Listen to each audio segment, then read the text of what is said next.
आपका उत्साह देख के लग रहा है कि सांख्यिकी अधिकारी नहीं, ऊर्जा से भरे हुए बाकी कुछ लोग बैठे हुए हैं जो प्रदेश को लंबी ऊंचाइयों पर ले जाना चाहते हैं। हमारी प्रिय वित्त मंत्री और आपके भी मंत्री हैं वो, आर्थिक एवं सांख्यिकी विभाग के आदरणीय श्री जगदीश देवड़ा जी, राज्य नीति आयोग के उपाध्यक्ष, जिनके मार्गदर्शन और गाइडेंस के कारण प्रदेश के क्षेत्रों में निरंतर आगे बढ़ रहा है, आदरणीय सचिन चतुर्वेदी जी, आदरणीय प्रवीण जी, उनका स्वागत है। और हम तो ये चाहेंगे कि वो मध्य प्रदेश में ही रुक जाए। दीपक जी, हमारे सभी अतिथि मित्रों और प्रिय बहनों और भाइयों, एक बार मैंने जीएसडीपी के आंकड़े जब अलग अलग राज्य के जारी किए जा रहे थे तो मैंने देखा मध्य प्रदेश में काम हमने बहुत किया, कृषि की विकास दर, बाकी सारी चीजें, लेकिन हमारी ग्रोथ रेट काफी कम आ रही थी। अक्सर मुख्यमंत्री का ध्यान इस पे जाता नहीं है, लेकिन मैंने अफसरों को बुलाया और मैंने कहा मुझे ये बताओ जीएसडीपी के इन आंकड़ों में कौन कौन सी चीज शामिल है, तो बताओ, मेरे सामने हिसाब किताब तो प्रस्तुत करो। इसमें कृषि का कितना योगदान है, पशुपालन का है कि नहीं, फिशरीज का है कि नहीं, एमएसएमई का है कि नहीं। और मुझे आश्चर्य हुआ, अफसरों के पास कोई तथ्यात्मक जवाब नहीं था। तो मैंने सचिन जी फिर उनसे कहा कि नहीं और ढूंढो कि हमारे यहाँ कौन कौन सी आर्थिक गतिविधियां हो रही हैं। उस साल जब हमने सारी आर्थिक गतिविधियां ढूंढ ढूंढ के जितनी मिली, उतने सटीक आंकड़े हमारे पास उपलब्ध नहीं थे, लेकिन मैं जुड़वाता चला गया। सेल्फ हेल्प ग्रुप क्या कर रहे हैं वो भी देखो, हमारे जो छोटे छोटे गांव में बढ़ई, लोहार, कुमार, सुनार, सुतार, ये सब किन कामों में लगे हुए, क्या वो भी कुछ बेचते हैं, ये भी देखो। तो उस साल हमारी ग्रोथ रेट लगभग 20 को क्रॉस करके गई और हम तथ्यों के साथ रख पाए और मानना पड़ा। सच बात यह थी कि हम कभी ध्यान ही नहीं देते थे कि कितनी आर्थिक गतिविधियां अलग अलग क्षेत्रों में हमारी चल रही हैं, और ध्यान नहीं देते थे का दूसरा अर्थ यह था कि हमारे पास कोई सटीक आंकड़े ही उपलब्ध नहीं थे, कोई डेटा ही नहीं था हमारे पास। अफसर बैठ जाएं और भेज दें कि इतना है एग्रीकल्चर का, इतना और जितना हो गया सो हो गया। उस समय से मैंने ध्यान देना शुरू किया कि भाई सब चीज जोड़ो तो। लेकिन एक और इस विभाग के बारे में आश्चर्य की बात कि जिनका काम सही डेटा कलेक्शन का था, उनको हमने लगा दिया कि तुम विधायक निधि और सांसद निधि का काम देखो। अब उसी में लगे रहे कि कहां के एमएलए का निकला पैसा, कहां के एमपी का निकला है। काम था डेटा इकट्ठा करने का, और विधायक सांसद निधि का देखने लगे। गए थे हरिभजन को, होटल लगे कपास।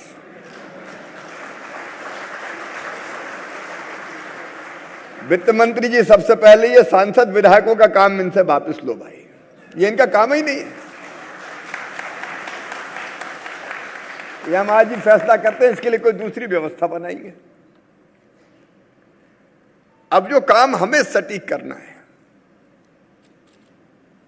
मुझे खुशी हुई सचिन जी, मैं आपको बहुत बधाई देता हूं कि हमारे सांख्यिकी अधिकारियों का पहली बार प्रशिक्षण शिविर लगा है। हम जानते हैं कि नित्य नए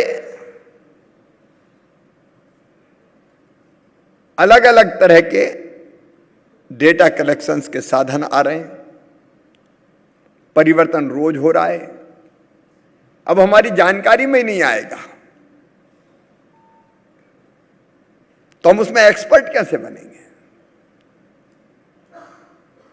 शासन की जितनी भी नीतियां बनती हैं,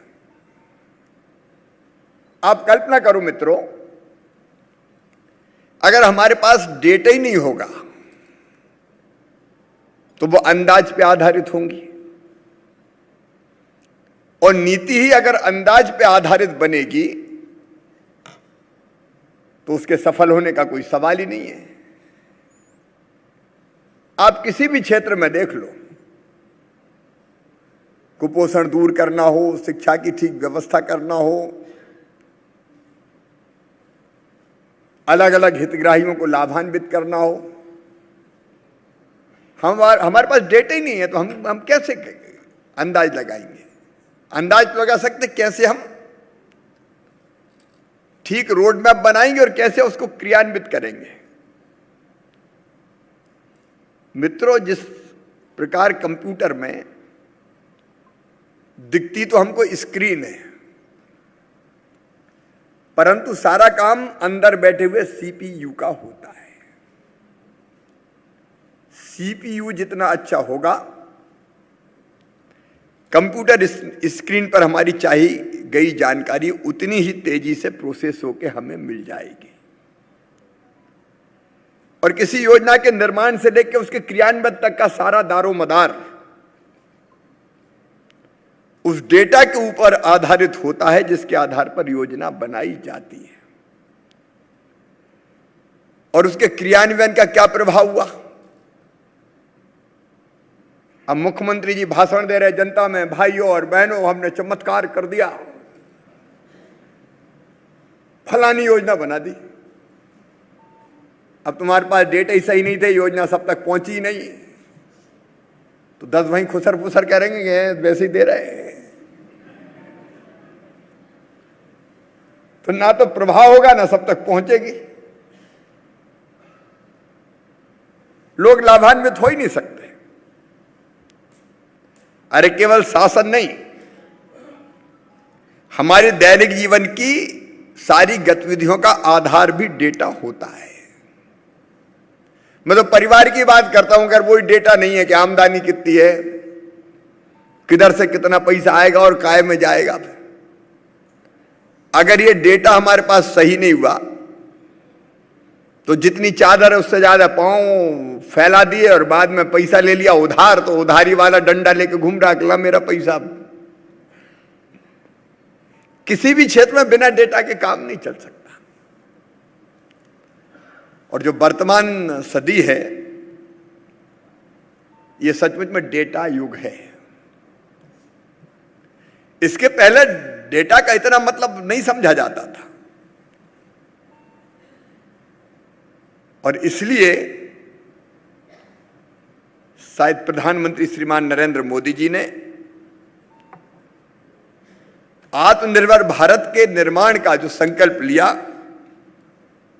तो प्रगति का आकलन करने के लिए, नीतियां बनाने के लिए, नीतियों के प्रभाव का आकलन करने के लिए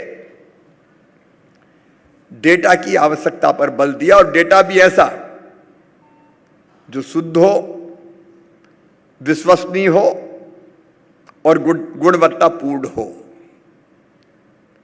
और ये जितनी भी योजनाएं जन्म से लेकर मृत्यु तक, अब आप तो जानते हैं मध्य प्रदेश में कितनी कल्याणकारी योजनाएं हमने बनाई, इन योजनाओं का ठीक से रोड मैप बने, नीचे पात्र व्यक्ति तक पहुंचे और उसके बाद उसका असर और प्रभाव। इसलिए डेटा कलेक्शन चाहिए, और इसलिए कोई ये ना माने कि आर्थिक एवं सांख्यिकी विभाग कोई छोटा मोटा विभाग है। ये वेश है, आधार है बाकी सब विभागों का। इसलिए मित्रों, मैं आपको अत्यंत महत्वपूर्ण मानता हूं।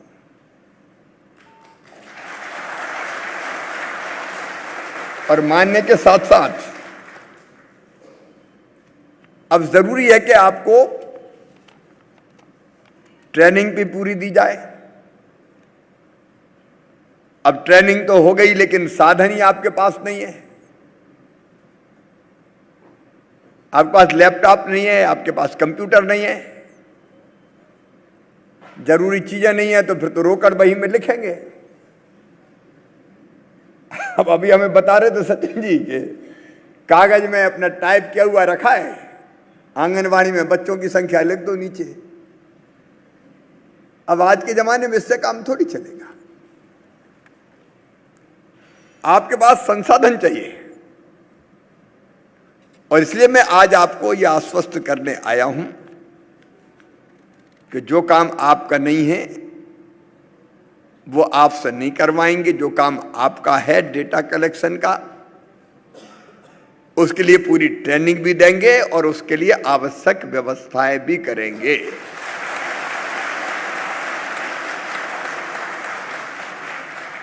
और इसलिए हमने राज्य सांख्यिकी आयोग के गठन का फैसला किया है। अभी सचिन जी बता रहे थे कि जो हमारी टास्क फोर्स ने अलग अलग अनुशंसाएं की थी, उन सबको पूरा करने के काम में हम लगे हुए, और उसी की एक कड़ी है ये कार्यशाला आपकी। अब पहले या तो हमारे पास विश्वसनीय डेटा ही नहीं होता था, और डेटा के लिए भी कई बार बाहरी एजेंसियों पर निर्भरता, और बाहरी एजेंसी अगर कोई हो तो वो डेटा से छेड़छाड़ भी कर देती थी। कई बार सर्वर विदेशों में रहता था, उसके अलग प्लस माइनस से आप जानते हैं। इसलिए अब समय आ गया जब डेटा भी हमारा हो, संधारित करने का स्थान भी हमारा हो, ताकि उसमें किसी भी प्रकार की फेरबदल या आवश्यकता के समय उपलब्धता में कोई रुकावट ना डाल सके। ये सारे प्रयास हम उसी दिशा में कर रहे हैं। डेटा की 4 विशेषताएं होती हैं। एक, डेटा समय पर प्राप्त होना चाहिए। दूसरा, वो विश्वसनीय होना चाहिए, गड़बड़ हो गया तो सारा आंकलन ही। तीसरा, वो गुणवत्तापूर्ण होना चाहिए। और चौथा, वो जन उपयोगी होना चाहिए। डेटा केवल सरकार की आवश्यकता नहीं है, डेटा जनता की भी जरूरत है। इसलिए उसकी उपलब्धता जनता के लिए भी होना चाहिए, ताकि उस पर शोधकर्ता शोध कर सकें और लोग खुद अपने कामों में भी उपयोग कर सकें। डेटा की स्वच्छता मतलब क्लीननेस भी जरूरी है। डेटा खराब है तो निष्कर्ष खराब ही निकलेंगे। अगर क्लासिफाइड नहीं है तो उसका उपयोग अच्छी तरह नहीं हो सकता। हम कंप्यूटर में एक शब्दावली का उपयोग करते हैं, गीगो। गीगो मतलब गार्बेज इन गार्बेज आउट। अगर कंप्यूटर में कचरा फीड करेंगे तो कचरा ही तो निकलेगा, प्रोसेसिंग होके कचरा ही निकलेगा। कचरा फीड करेंगे तो रिजल्ट भी कचरा ही होगा। अगर अच्छा बीज बोएंगे तो फल अच्छा मिलेगा, मतलब पौधा अच्छा होगा। और अगर बीज ही अच्छा नहीं है तो पौधा अच्छा कहां से होगा। इसलिए हमें अच्छे डेटा की आवश्यकता है, और इसी उद्देश्य से हम ये सारी कवायद कर रहे हैं। शायद मध्य प्रदेश पूरे देश का पहला राज्य है जहां राज्य सांख्यिकी आयोग का गठन किया गया है। और गंभीरता का अंदाज लगा सकते हैं, सांख्यिकी व्यवस्था को राज्य स्तर और जिला स्तर पर पूर्ण कंप्यूटराइजेशन और सॉफ्टवेयर आधारित व्यवस्था में रूपांतरित करने के लिए हमने कई कदम उठाए हैं। हमने राज्य स्तर और जिले स्तर पर पूर्ण कंप्यूटराइजेशन करने का निर्णय लिया है। साथ ही पूर्ण कंप्यूटराइजेशन के साथ डैशबोर्ड और सॉफ्टवेयर आधारित व्यवस्था प्रक्रियाधीन है, इसको भी हम करेंगे, कर रहे हैं, हमने प्रारंभ किया है। इसके माध्यम से प्रदेश में हम एक संपूर्ण एवं एकीकृत डेटा बैंक का निर्माण करने में सफल हो जाएंगे, जो प्रदेश में सांख्य आधारित नीति निर्माण में महत्वपूर्ण भूमिका अदा करेगा। अब मैं आपको मेरे उदाहरण बताता हूं। हमने सीएम डैशबोर्ड बनवाया। अब एक व्यवस्था थी, हम अलग अलग आंकड़े बुलाएं, विभागों से कहें प्रस्तुतिकरण करो, लेकिन सीएम डैशबोर्ड में जैसे ही मैं क्लिक करता हूं, मेरी चाही गई हर जानकारी, प्रोग्रेस, किस विभाग में कितना काम हुआ है, वो सब सामने आ जाती है। कई बार मैं रोज देखता रहता हूं। आंकड़े उसमें भी ठीक होने चाहिए, काम बहुत आसान हो जाता है। जो हम डेटा संग्रह का काम कर रहे हैं, उसके मानकीकरण के लिए प्रत्येक विभाग में अब सांख्यिकी प्रकोष्ठ का निर्माण किया गया है, जिनका प्रशिक्षण समय समय पर अब किया जा रहा है। ये प्रशिक्षण अब लगातार चलेगा, राज्य स्तर पर भी और जिला स्तर पर भी। मेरे प्रिय मित्रों, मैं बात को बहुत लंबी नहीं करना चाहता।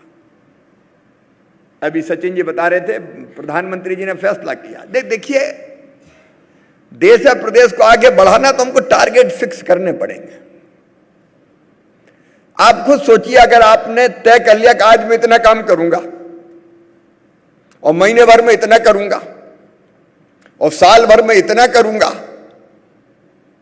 तो आप फिर उतनी कोशिश करते हैं कि हो रहा है कि नहीं हो रहा। और अगर आप कुछ तय ही नहीं करें कि मुझे कितना करना है, तो जितना हो गया उतना हो गया। जब तक आप लक्ष्य तय नहीं करेंगे, जैसे हमने कई योजनाओं का तय कर दिया, प्रधानमंत्री आवास योजना, जुलाई में इतने मकान बनेंगे, अगस्त में इतने बनेंगे, सितंबर में इतने बनेंगे, अक्टूबर में इतने बनेंगे, नवंबर में इतने बनेंगे, दिसंबर में इतने बनेंगे। अब मेरे पास फीड है, मैं देखता हूं कितने बने हैं बताओ, और उससे कम बने तो विभाग की गर्दन पकड़ता हूं कि ये कम क्यों बने बताओ। अगर हम टारगेट ही तय नहीं करेंगे तो लक्ष्य प्राप्त क्या करेंगे। हो गए साहब, जितने हो गए हो गए, और नहीं तो कह दिया कि बना ही नहीं, हम क्या करें। अब बनवाने वाले को भी खींचेंगे, बनाने वाले को भी खींचेंगे। बिना बड़ा लक्ष्य निर्धारित किए आप बहुत आगे नहीं बढ़ सकते। रोते गाते जैसे तैसे जितना हो जाए कर लो, तो उससे कोई बड़ा टारगेट अचीव होता है क्या। हमने तय किया, प्रधानमंत्री जी ने तय किया, $5 ट्रिलियन की इकोनॉमी भारत को बनाना है। हम बैठे सचिन जी के साथ, हमने कहा मध्य प्रदेश का योगदान तो बताओ कितना होगा। अब $5 ट्रिलियन की बनाना है तो राज्यों को ही तो करना पड़ेगा कुछ। तो हमारे अधिकारी बैठे और बैठ के हमने एक्सरसाइज की, ये बताओ हम कितना योगदान मध्य प्रदेश की तरफ से कर सकते हैं। अरे वो हमने ऐसा नहीं किया, जीएसडीपी टास्क फोर्स का गठन कर दिया, भारत भर के विशेषज्ञ जोड़े, और उनने जो हमें बताया वो बड़ा इंटरेस्टिंग है। उन्होंने हमें कहा कि 3 अनुमान है।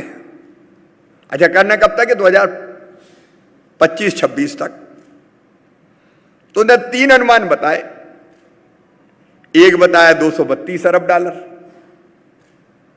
दूसरा बताया $280 अरब, और तीसरा बताया $550 अरब। अब मैंने आंकड़े सामने देखे।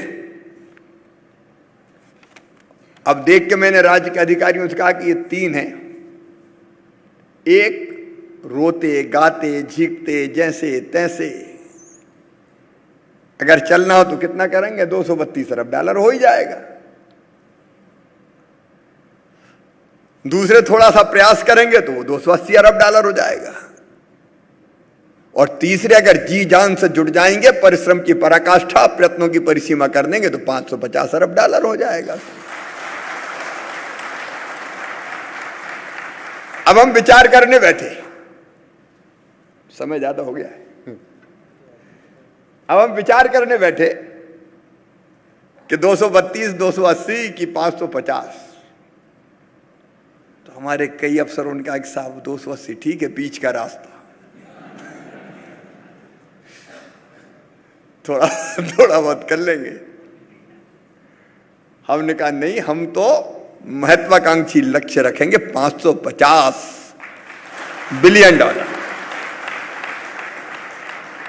और हमने रोड मैप बना दिया। अरे डट के मेहनत करेंगे, थोड़ा बहुत ज्यादा थोड़ा बहुत कम, लेकिन 550 तय करेंगे तो 500 हो गया, 450 हो गया। हम 280 करेंगे तो 280 में से 232 ही रह जाएंगे। मनुष्य जैसा सोचता और करता है वैसा हो जाता है। और इसलिए हमने अत्यंत महत्वाकांक्षी लक्ष्य लिया। विषयांतर में नहीं करूंगा, ये कार्यशाला बहुत उपयोगी है। अब आपकी ट्रेनिंग हुई तो कई नई नई चीजें पता चली होगी आपको। आज मैं सवेरे से मिल रहा था लोगों से, तो चुने हुए प्रतिनिधि बहुत आ रहे हैं, सरपंच, जनपद पंचायत के अध्यक्ष, जिला पंचायत के अध्यक्ष, नगर पालिका के अध्यक्ष, नगर निगम वाले। अब उनमें से कई पहली बार जीत के आए, उनको पता मां के पेट से तो हो नहीं सकता कि करना क्या है। तो वहां भी मुझे ध्यान आया कि इनको पहले ट्रेनिंग करवाओ और बताओ कि तुम्हारे कर्तव्य क्या है, तुम्हारे अधिकार क्या है, तुम्हारे पास संसाधन कितने, तुम क्या कर सकते हो। नहीं, कई बार बने, जीत के आए और आधा टाइम तो समझने में ही लग जाता है। तो ट्रेनिंग बहुत जरूरी होती है